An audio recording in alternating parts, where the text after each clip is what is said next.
ఇప్పుడు ఈ పాకిస్తాన్ వచ్చేసి ఇంతకుముందుకు పుల్వామా దాడి అనేది జరిగింది. సో, ఆ దాడిని మర్చిపోయి మళ్ళా మన దేశంలోకి వచ్చేసి ఈ విధంగా ప్రవర్తిస్తున్నారా? లేకుంటే వాళ్ళు అట్లాంటి దాడి కోరుకుంటున్నారా? అంటే వాళ్ళు బహుశా నైరాశ్యంలో ఉన్నారని నేను అనుకుంటున్నాను. అంటే ఇంకా వాళ్ళకి వేరే గత్యంతరం లేదు. ఓకే. పూర్తిగా ఇప్పుడు కాశ్మీర్ అనేది డెవలప్మెంట్ జరుగుతూ ఉంది. అవును. జనజీవనం అంతా చాలా ప్రశాంతంగా నార్మల్గా ముందుకు వెళ్తూ ఉంది. అవును. ఉపాధి అవకాశాలు పెరుగుతున్నాయి. ప్రజలందరూ కూడా రాళ్ళు విసిరే సంస్కృతి నుంచి జీవనోపాధి వెతుక్కుంటూ అవును. నాగరికత వైపుకు వస్తున్నారు. అవును. ప్రజాస్వామ్యబద్ధంగా మొన్న ఎన్నికలు జరిగాయి, రాష్ట్ర ప్రభుత్వం ఏర్పడింది. అవును. ఇదంతా డెవలప్మెంట్ అంతా జరిగిన తర్వాత ఇక తీవ్రవాదులకి సహకరించే వాళ్ళు ఉండరు. ఉమ్.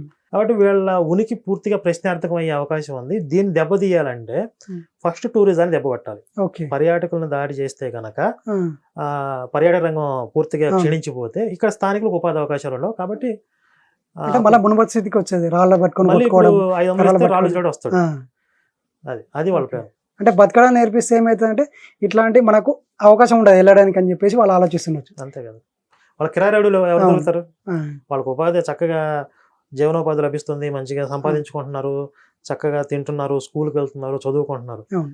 వీళ్ళ కిరాయిలు ఇంకా ఎవరు దొరుకుతారు అక్కడ? ఆ. కానీ వాళ్ళు తినడానికి తిండి లేకుండా, అవును. చదువు సంధ్యలు లేకుండా, గాలి తిరుగులు తిరుగుతూ ఉంటే 500 ఇస్తాం రాళ్ళు ఇస్తాం రమ్మంటే వస్తారు. నిజంగానే వాళ్ళ పుల్వామా దాడి అని మర్చిపోయినట్టు కానీ మళ్ళీ ఒక్కసారి అదే, కోరుకుంటున్నట్టు ఆ. వాళ్ళు.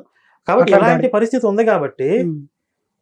పుల్వామా తర్వాత భారత ప్రభుత్వం ఎలా స్పందించింది అనే ఒక నిదర్శనం ఉన్నప్పటికీ అవును. ఇంత సాహసం చేశారు అంటే ఇంక తారో పేరు తెలిసేసుకుందాం. అంతే మనం ఇంకా. ఇక వేరే సిద్ధ- గత్యంతరం, ఇప్పుడు ఇది చేయలేకపోతే వేరే గత్యంతరం లేదు అవును. అనే నైరాశ్యంలో చేశారేమో అనిపిస్తుంది. ఏదైనా కథన రంగానికి వచ్చి కాలు దువ్వారు. అవును.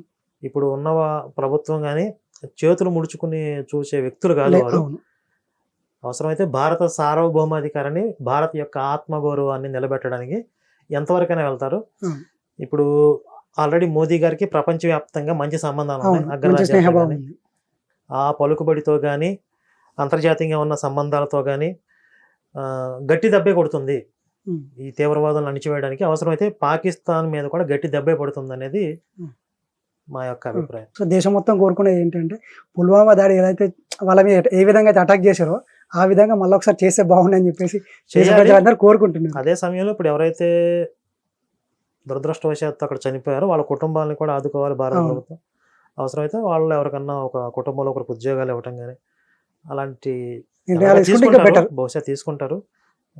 చేస్తే బాగుంటుంది. ఇంకో విషయం, ఇప్పుడు పాకిస్తాన్ది మన వాళ్ళ ఇప్పుడు ప్రతి ఒక్క దేశంతోనే ఏదో ఒక సంబంధం ఉంటుంది. అంటే వ్యాపార ట్రావెల్ టైప్ అంటే ఏదో వ్యాపార పరంగా ఏదో ఒక సంబంధం అని ఉంటుంది. అట్లాంటి సంబంధం అనేది పాకిస్తాన్ నుంచి కోల్పోతే ఏమైనా ఆర్థిక పరంగా ఏమైనా నష్టపోతుందని అనుకోవచ్చు అంటారు అట్లా? ఇప్పుడు ప్రపంచంలో ఏ దేశానికైనా అతిపెద్ద మార్కెట్ భారత్. అవును.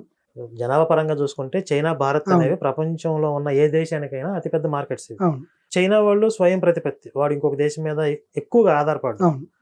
కాస్త కోస్తో విదేశాల నుంచి కొన్ని దిగుమతి చేసుకునేటటువంటి దేశాల్లో భారత్ అనేది ప్రథమ స్థానంలో ఉంటుంది. అవును. పాకిస్తాన్కి కూడా ఆర్థిక పరంగా భారత్ మీద ఆధారపడాలి. అవును. అదే వాళ్ళకి ఏమైనా నష్టపోతుందా అంటున్నా. పాకిస్తాన్ ఖచ్చితంగా దెబ్బతింటుంది ఆ. కదా. నాకు అవగాహన ఉన్నంత వరకు పాకిస్తాన్ నుంచి డ్రై ఫ్రూట్స్ ఏవో దిగుమతి అవుతాయి. అవును. సరే, ఆ డ్రై ఫ్రూట్స్ అనేవి ఆల్టర్నేటివ్ ఉంటాయి, ఎక్కడో ఉంటాయి, అవును. అవును. తప్పనిసరి ఏం కాదు. అవును. లేదు డ్రై ఫ్రూట్స్ తినకపోతే చచ్చిపోయే పరిస్థితి కూడా లేదు. అవును. కాబట్టి అవును. ఆ ఆర్థికంగా ఇప్పుడు పాకిస్తాన్ దెబ్బతింటుంది అవును. ఆ సరఫరా అనేది ఆగిపోతే. అలాగే ఇక్కడి నుంచి ఎగుమతి అయ్యేటటువంటి కొన్ని నిత్యావసరాలు ఏమైనా ఉంటే పాకిస్తాన్కి వెళ్లకుండా ఆపేస్తే ఉమ్. అసలు అక్కడ ద్రవ్యోల్బణం ఉంది. నిత్యావసర సరుకులు అనేవి చాలా ఆకాశాన్ని అంటాయని కూడా ఈ మధ్య వార్తలు వచ్చాయి. అవును. ఈ సరఫరాలు ఆగిపోతే కనుక మళ్ళీ ఆ సాధారణమైనటువంటి స్థితిని తీసుకొచ్చేంత సామర్థ్యం ఇప్పుడున్న పాకిస్తాన్ గవర్నమెంట్కి లేదు. అవును. కాబట్టి అతలాకుతలం అయిపోతుంది. గవర్నమెంట్ వీక్ అయి పడిపోయినా అన్ని విధాలుగా నష్టపోతారు. ఆశ్చర్యం లేదు. అన్ని విధాలుగా అన్ని విధాలుగా మన పైసా డబ్బుల పరంగా చూసుకున్నా నష్టపోతారు, ట్రాన్స్పోర్ట్ చూసుకున్నా నష్టపోతారు. ఇట్లా ఎన్ని విధాలు చూసుకున్నా సరే పాకిస్తాన్కి అయితే చాలా నష్టమే ఉంది. ఇంకా చెప్పాలంటే ఇప్పుడు ఈ మన దేశంలో కూడా కాస్త ఒక ఎక్కువ కాలం పరిపాలించిన పార్టీ అవును.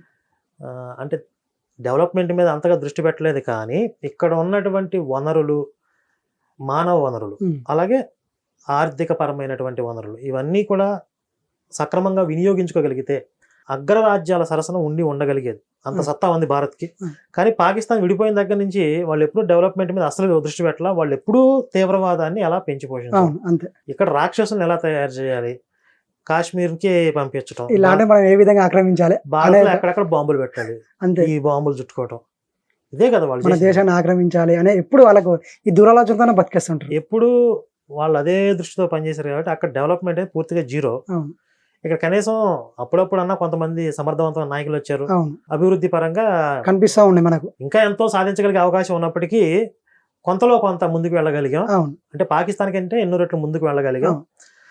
కాబట్టి ఇప్పుడు ఒకవేళ యుద్ధం కనుక అనివార్యం అయితే భారత్ తట్టుకోగలదు, అవును. పాకిస్తాన్ పూర్తిగా సర్వనాశనం అయిపోతుంది. ఇంకొక విషయం అన్న, ఇప్పుడు మన పాకిస్తాన్ది ట్విట్టర్ అనేది హ్యాక్ చేశారు. సో అట్లాంటివి వాళ్ళ కొన్ని వెబ్సైట్లు ఉంటాయి గవర్నమెంట్ వెబ్సైట్లు.